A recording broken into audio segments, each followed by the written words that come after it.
আজ আমি আপনাদের বানিয়ে দেখাবো চাটের মধ্যে যে আলুর টিকিয়া হয় ওটা। এর জন্য আমি প্রেসারে আলু সেদ্ধ করতে বসিয়ে দেব। আলুগুলো দিয়ে দিয়েছি, পরিমাণ মতো জল দিয়ে দেব।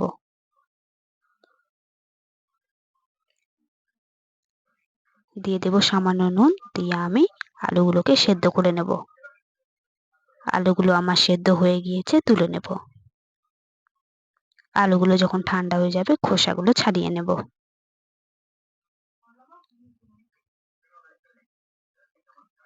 খোসাগুলোকে আমি ভালো করে ছাড়িয়ে নেব।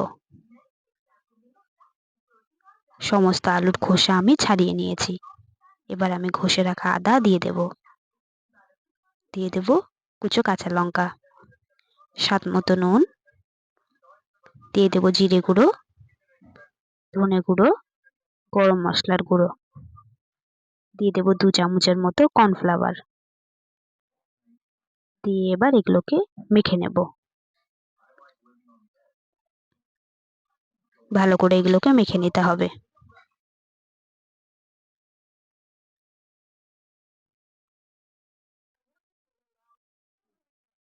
আলুগুলো যদি সামান্য দানা দানা থাকে কোনো ব্যাপার না।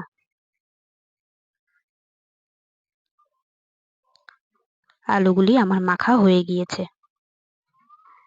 এবার আমি হাতে তেল মাখিয়ে নিয়েছি। এবার আমি ছোট ছোট বল করে এটিকে টিকিয়ার আকার করে দেব।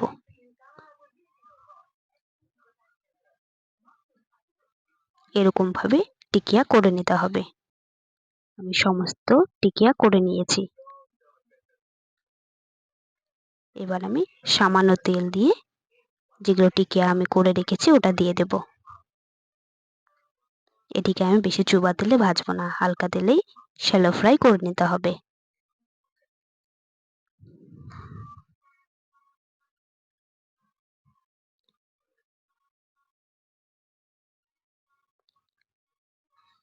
এক পাশটি যখন দেখবেন লাল লাল হয়ে গিয়েছে এবার উল্টে দেব।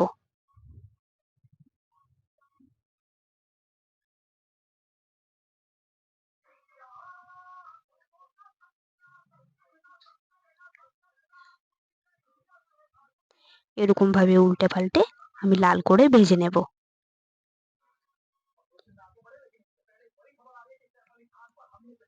যখন এটি পুরোপুরি এরকম লাল হয়ে ভাজা হয়ে যাবে তখন আমি এটিকে হালকা চাপা দিয়ে এটিকে আবারও ভেজে নেব। আমি যেমন করে চাপা দিয়ে এটিকে করছি এরকম করে করে নেবে। তাহলে এটি খেতে আরো বেশি ভালো লাগে। চাপা দিয়ে এটিকে আরো লাল লাল করে ভেজে নেব।